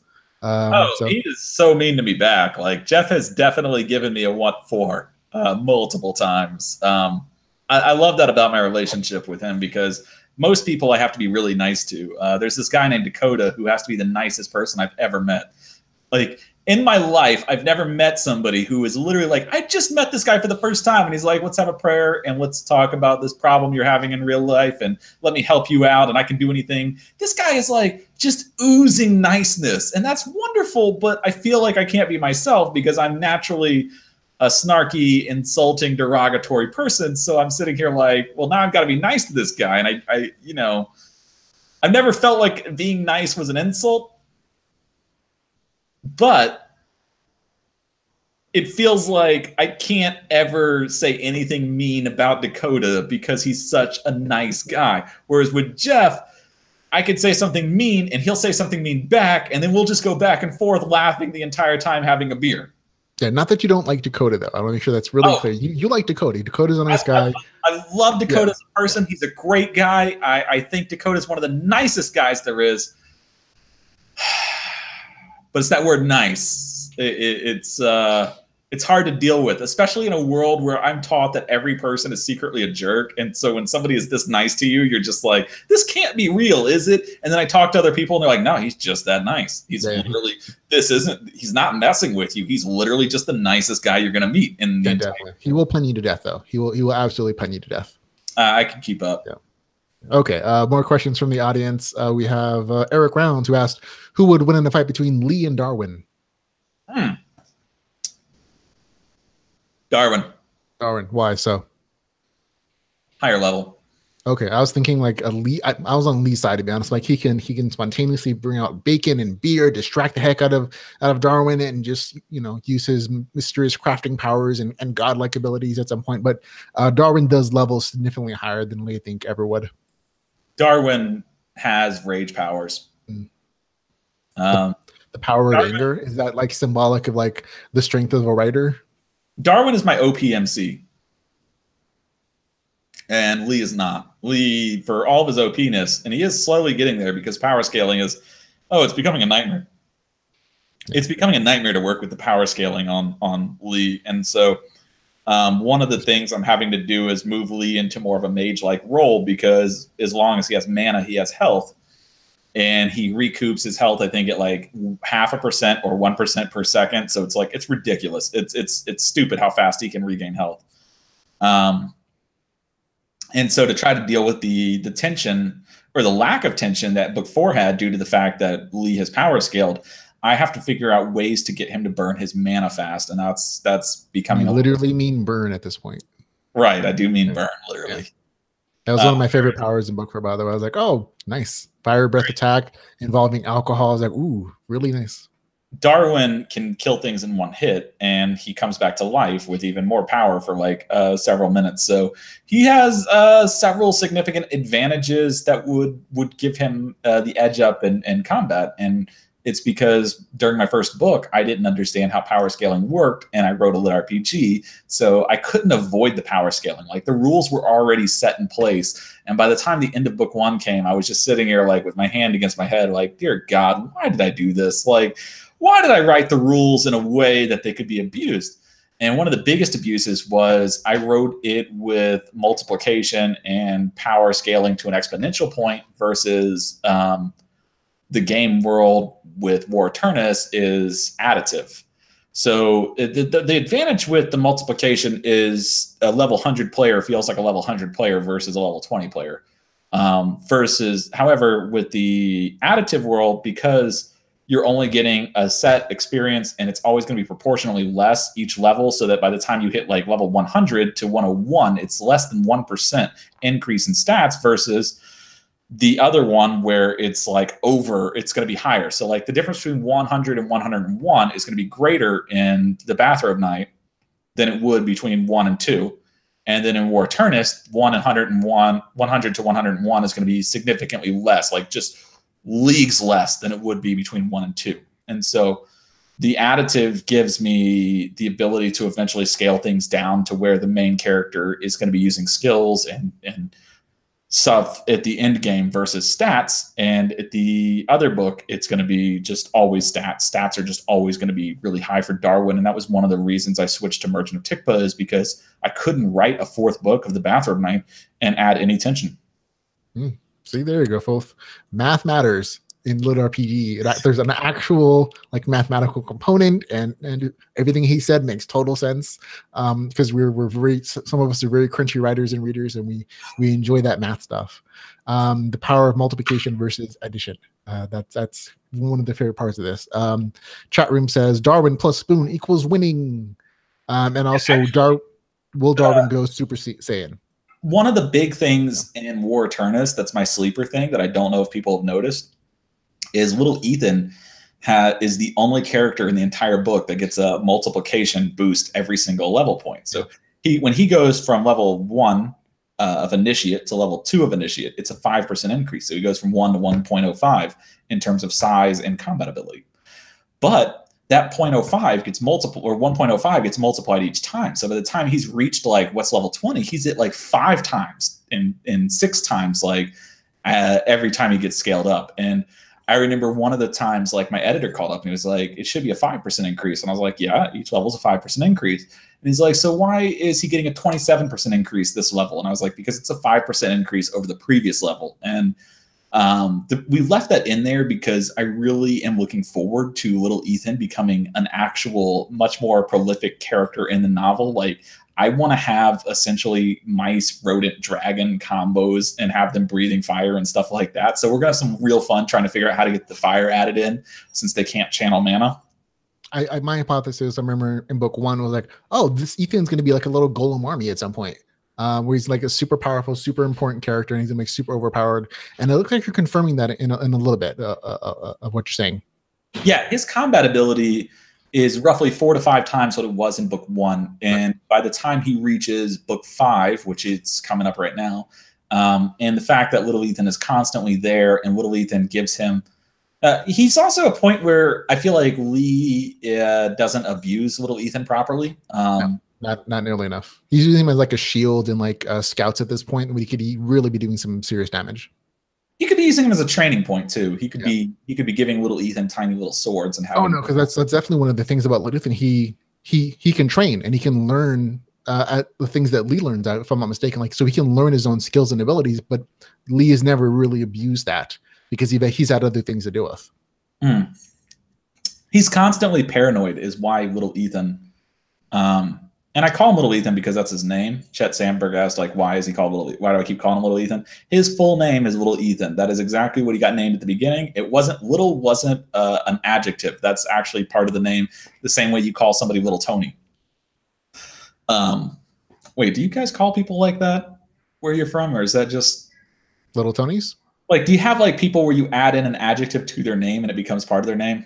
Yeah, like there's Big Tony, he's the dad. Little Tony's the son or something. Doesn't actually be relative to their actual like mass or anything.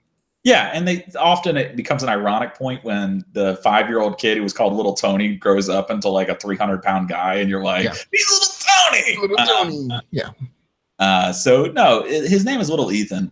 And one of the things that I'm really excited about with Little Ethan is just all the different ways we can creatively use him. But Lee is, like, as I make fun of in the story, he doesn't have the high wisdom stat. He is definitely a character that I designed to be not a Goku level of stupid as Dragon Ball Z goes, but he's not the smartest character in the group, and he's not the wisest character, and he makes a lot of bad decisions. And one of the bad decisions he makes is just his use of Little Ethan, and the decision is poorly made because of paranoia. He is continuously worried about being snuck up on, being stabbed in the back, having somebody think. So he's always trying to keep his Little Ethans as alcohol coming back. He's always trying to keep his Little Ethans as safety switches. They're like his perimeter guards. And he's doing this because after he got captured in book 2, wait, spoilers. Sorry, folks. Yeah. After he gets captured in book 2, he starts to really panic about the idea that every time he goes to sleep or every time he does something is going to happen to him. And his paranoia, it's obviously growing, but I don't know how obvious it is to the reader that his paranoia is growing. I don't know if you could probably tell me better than I could, but from a reader's perspective, is it clear that the PTSD, the paranoia, and this is something that I've talked with a lot of people who come back from war zones, where they talk about how they look at a simple wire and they think it's a tripwire, or they look at a bush and they wonder what's behind it and stuff like that. And I'm wondering if that comes clear for Lee, and that is one of the reasons he doesn't use Little Ethan right, is because he's constantly Little Ethan needs to be on this protective duty. Little Ethan needs to be keeping me safe because I'm still worried. I think that it's clear that he's using Little Ethan that way as scouts to protect people, as shields for the people he cares about. I've never personally connected it to that particular aspect of his incarceration where he's kidnapped and thrown in the gladiator ring. I honestly, I never really connected that particular change in how he uses that particular, because even before then, in book 1, he still used him as a scout primarily. He had combat in book 1. He actually had a scene. Well, but he didn't have that's how he's continued to use Little Ethan from book 1. So it wasn't as big of a shift in the way that you're talking motivationally for the character. So extra insight, folks. Oh, hold on a second. In book 1, the character Little Ethan killed was an old man whose name is a Chinese word for green hat. I remember that. Yeah. And if you know what green hat means in Chinese, it's a word for a man who has been cuckolded. So it was really funny to have that put in there, where it's the old couple with the guy and the girl working together, but the man's name was Green Hat, and I couldn't stop laughing. I was like, Yeah, there's all those little jokes, folks, that nobody else ever gets, unless they're specifically crafted for like individual people. A couple comments from the chat room. Nope. Chet Pepper says we don't use those kind of adjectives with names unless they're like shitty Carl or untrustable Sean. So there you go. Some answers there. A couple more questions from the audience. Let's see. We have. I asked who would win in a fight between Lee and Jade. I figure that at some point that's going to happen if the series continues long enough, but you also just included like an extra 100 Herald, I think. So here's a caveat is there a fight around? Because if there's enough dead bodies, I feel like Jade is nearly invincible. But the problem with Jade is her mobility is very low. Her cast time is incredibly high. And her combat abilities are non-existent nearly. Like she is a summoner. And so it's like, who would win? Somebody who has really fast and high direct damage abilities with high tanking versus somebody who has a godly summon, but takes like 5 to 6 seconds to get there. Right. And I think I would always go with somebody who is high DD, like because the rogue always kills the mage for a reason. Like if you have enough DD that you can burn somebody down in a few seconds, then you're just going to win the fight against the person who needs several seconds to get going. Like the math isn't there. It's like who would win in a race? The guy who goes twice as fast there and half as fast back, or the guy who goes there and back at the same speed. And like one, you've got like the math is just always going to favor one person over the other.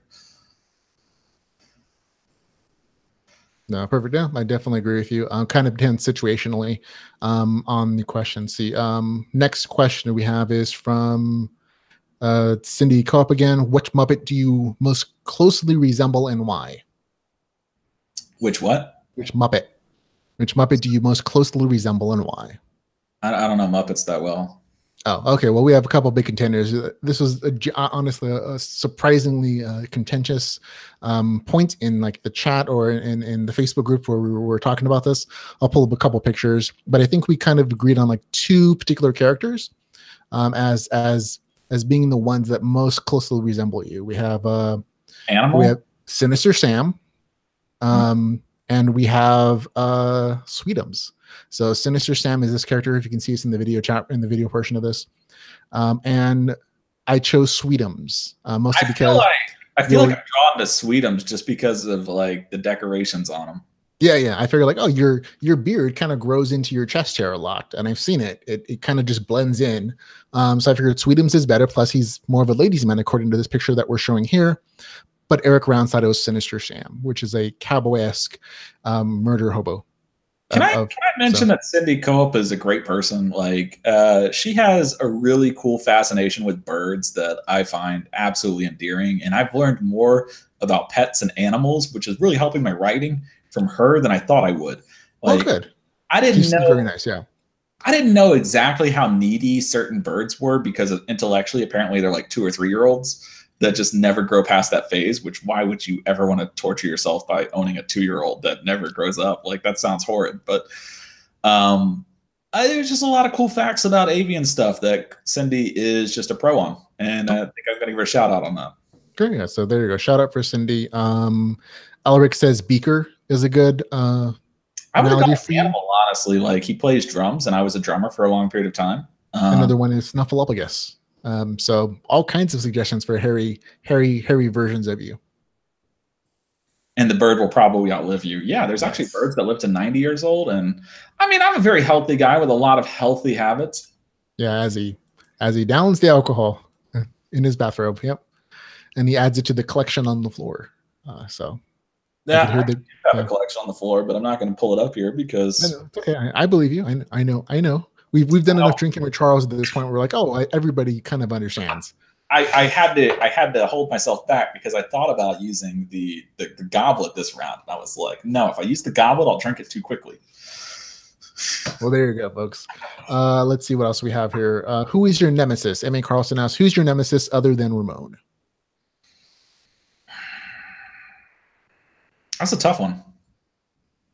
I think this guy's I think there's just one reviewer that keeps commenting on your stuff. No, I there's this guy Seeker who I really like, who's a reviewer, and he always poops all over my stuff, but he poops on it in a way that just makes me either laugh and think he's like totally doesn't know science and physics, or laugh and think, oh, he had a point there. And it was interesting. And I always look forward to his comments because they're insightful in one direction or the other.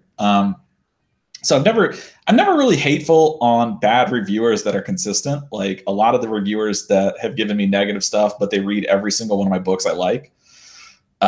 What I am missing out on is, or rather what I would consider one of my nemesises would be,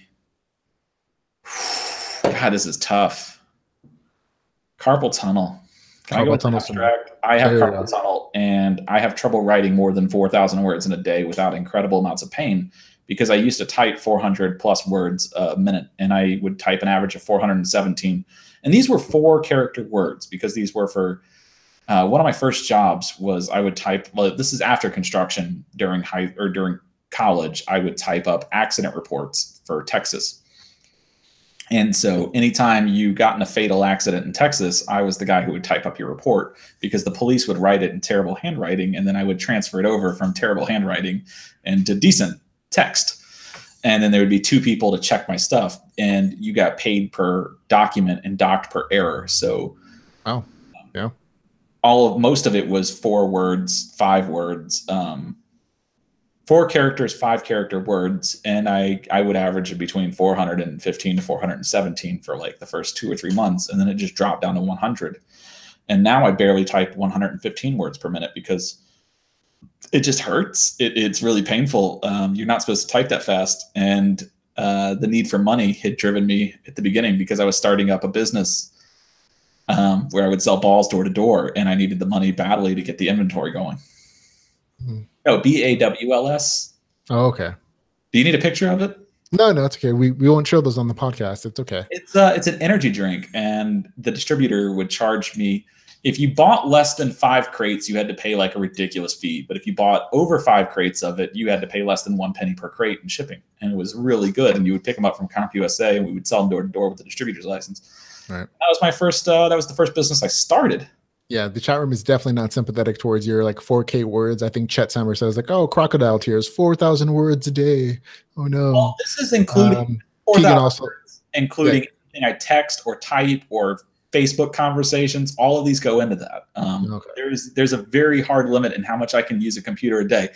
I would say after the 2nd hour of computer use, I want to type, and it's just absolutely painful. And I'll sit there and I'll ice my hand, and it still hurts. And I will throw my hand on like massages and stuff like that, like where I'll try to, you take your own hand and you just try to like massage right here where the wrist is. You just kind of put your thumb here and try to work on it. Right. And it just doesn't do it. Yeah. So there you go. And Keegan also says he claims the right of rivalry for you. So there you go. You have a rival.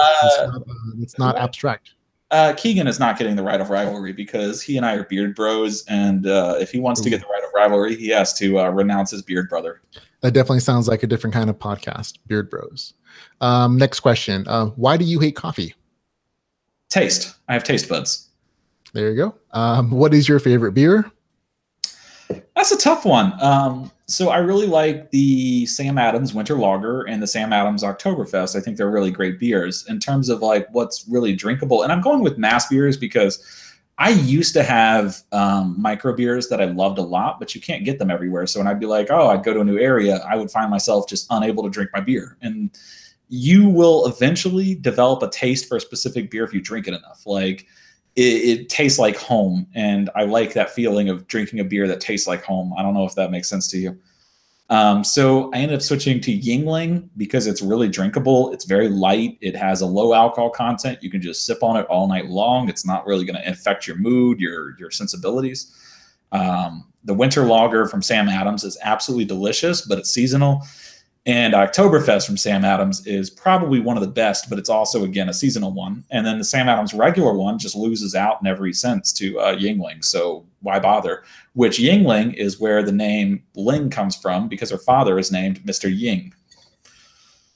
So there you go. All kinds of insights, folks. Couple notes from the chat that says, Chet Sandberg says, Kinesis Advantage would help. I have a wrist injury and it helps him.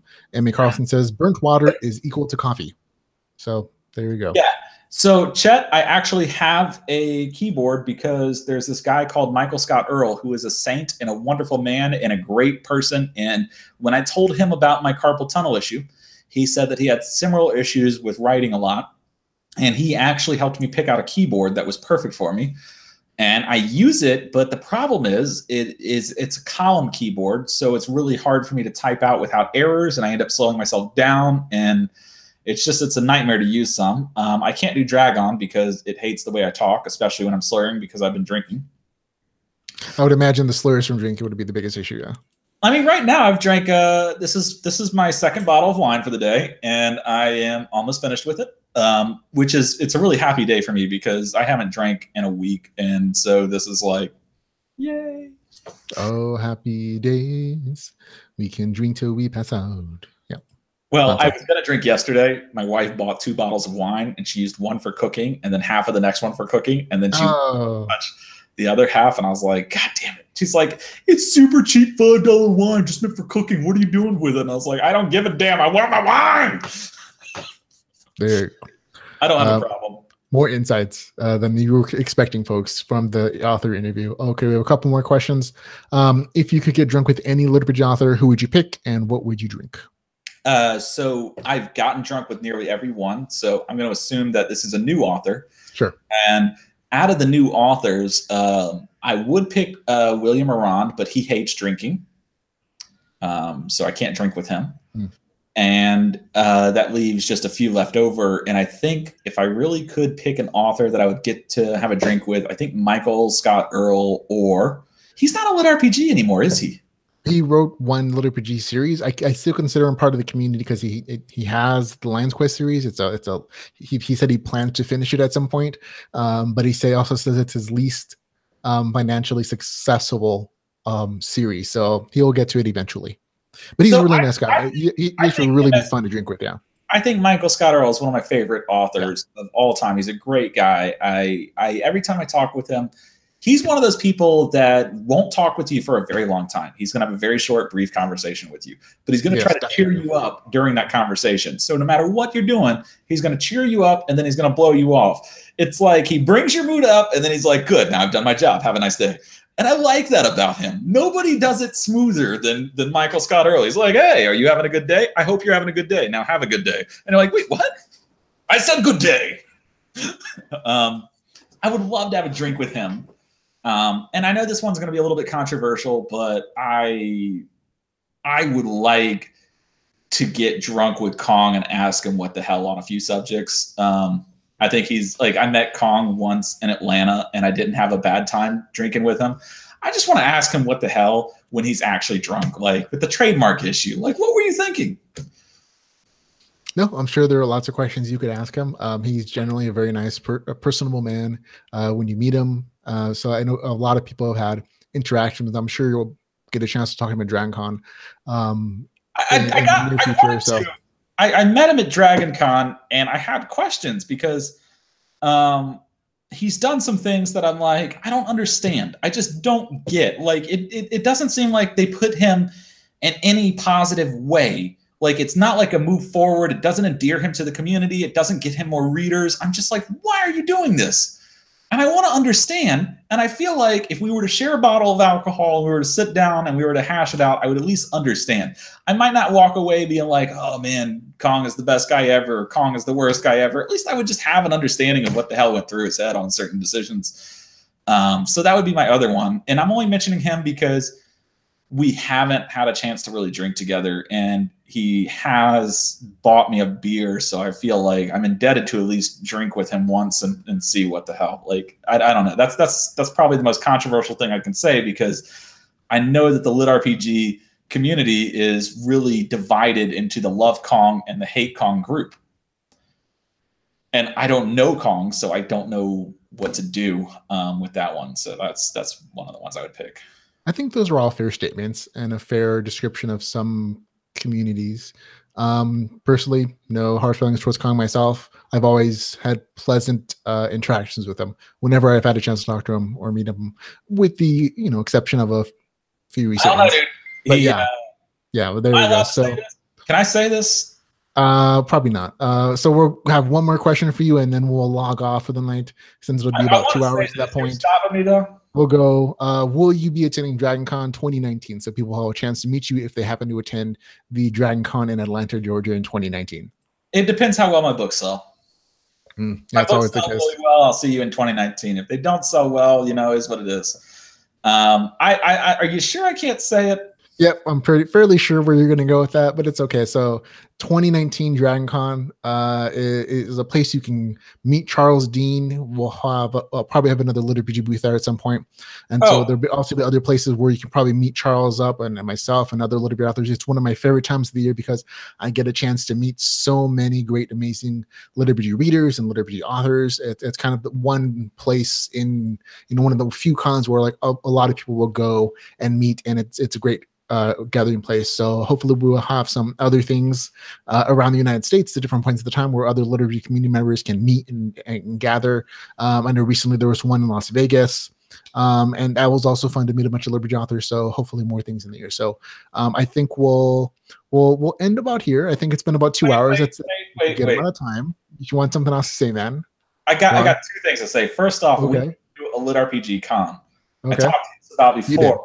Right. We need to do a Lit RPG Con because one of the worst parts about Dragon Con is amazing. So it leaves you with very little time to sit down with the authors. And we need like a day or two to really digest how awesome the Lit RPG community is by hanging out with everybody in it. So if we could get like 200, 300 Lit RPG people, book out like a crappy hotel somewhere that's cheap so that no one has to pay a ton of money and just have a great time, that would be amazing. I would love to do a Lit RPG Con. Personally, I'd like to do it in Texas or somewhere where we could blow stuff up, not computers. That's a waste of money. But just take like a rocket launcher and just launch it into like a log cabin. I will build the log cabin myself. I know how to build a log cabin, and then we will launch a rocket into it and blow it up. And I think that would be a blast. And the second thing is, if I didn't have to pick an author, I want to mention this is.